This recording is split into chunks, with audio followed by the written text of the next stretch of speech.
നേത്രബന്ധം, പരിശുദ്ധ സ്വർണം. Sara golden diamonds, Thrissur road, Edappal. ഇനി എന്തിന് വേറൊരു ഓപ്ഷൻ?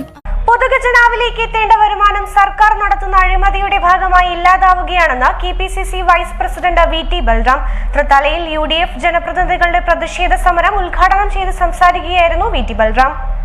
തൃത്താല ഗ്രാമപഞ്ചായത്തിലെ ജനകീയ വിഷയങ്ങളിൽ പഞ്ചായത്ത് ഭരണസമിതി ഇടപെടുന്നില്ലെന്നാരോപിച്ചും അഴിമതി ഭരണമാണ് പഞ്ചായത്ത് നടപ്പാക്കുന്നതെന്നാരോപിച്ചുമാണ് UDF ജനപ്രതിനിധികളുടെ നേതൃത്വത്തിൽ പഞ്ചായത്ത് ഓഫീസിന് മുന്നിൽ പ്രതിഷേധ സമരം സംഘടിപ്പിച്ചത്. KPCC vice president VT Balram സമരം ഉദ്ഘാടനം ചെയ്തു. ഒരു ഭാഗത്ത് സർക്കാർ അഴിമതി നടത്തുകയും മറുഭാഗത്ത് ഖജനാവിലേക്ക് എത്തേണ്ട പണം ഈ അഴിമതിയിലൂടെ ഇല്ലാതാക്കുകയുമാണെന്ന് VT ബൽറാം കുറ്റപ്പെടുത്തി. ഗ്രാമീണ റോഡുകളുടെയെല്ലാം സ്ഥിതി വളരെ മോശമാണ്.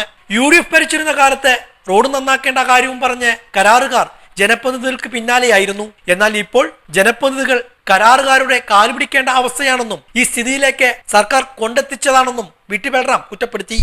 എങ്ങനെയെങ്കിലും എന്റെ വാർഡിലേക്ക് റോഡ് നിങ്ങളൊന്ന് ഏറ്റെടുത്ത് വർക്ക് നടത്തണം എന്ന് പറഞ്ഞ് കോൺട്രാക്ടർമാരുടെ കാല് പിടിക്കേണ്ടുന്ന അവസ്ഥ. കാരണം ആരും തയ്യാറാകാതിരിക്കാനുള്ള കാരണം അവർ പണിയെടുത്ത് അതിന്റെ ബില്ല് സമർപ്പിച്ചാൽ മാസങ്ങളും ഒരുപക്ഷെ വർഷങ്ങളും കാത്തിരിക്കേണ്ടി വരും ആ ബില്ല് മാറിക്കിട്ടാൻ എന്ന് പറയുന്ന അവസ്ഥയിൽ കോൺട്രാക്ടർമാരൊക്കെ ഇത്തരം കാര്യങ്ങളിൽ നിന്ന് പുറകോട്ട് നിൽക്കുകയാണ്. സർക്കാരുമായി ബന്ധപ്പെട്ട് വലിയ അഴിമതികൾ ഒരു ഭാഗത്ത് നടക്കുന്നു. പൊതുഖജനാവ് കാലിയാവുന്നു. പൊതുഖജനാവിലേക്ക് പണം വരേണ്ടുന്ന എല്ലാ മാർഗങ്ങളും അഴിമതിയുടെ ഭാഗമായി അടയ്ക്കപ്പെടുന്നു. ഇതാണ് നമുക്ക് കാണാൻ സാധിക്കുന്നത്. ഇപ്പൊ സമീപ ദിവസങ്ങളിൽ ബാർ കോഴയുമായി ബന്ധപ്പെട്ട് കേരളം വലിയ ചില ഞെട്ടിപ്പിക്കുന്ന വെളിപ്പെടുത്തലുകൾക്ക് സാക്ഷ്യം വഹിക്കേണ്ടി വന്നിരിക്കുകയാണ്. എന്താണ് അവസ്ഥ?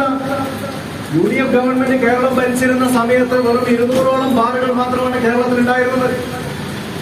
അന്ന് LDF-ന്റെ വാഗ്ദാനം ഇതാ ഞങ്ങൾ മദ്യവർജനമാണ് നടപ്പാക്കാൻ പോകുന്നത്, മദ്യത്തിന്റെ ലഭ്യത പരമാവധി കുറച്ചു കൊണ്ടുവരാൻ പോവുകയാണ്.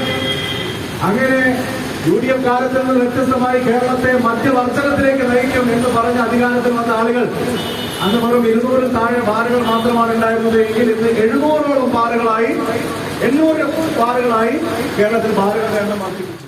PV മുഹമ്മദ് അലി അധ്യക്ഷനായിരുന്നു. പത്തിൽ അലി, മുസ്ലിം ലീഗ് നേതാവ് T Aziz, Jayanthi Vijayakumar, K Sujatha, K Priya, മറ്റു UDF നേതാക്കളും പങ്കെടുത്ത് സംസാരിച്ചു.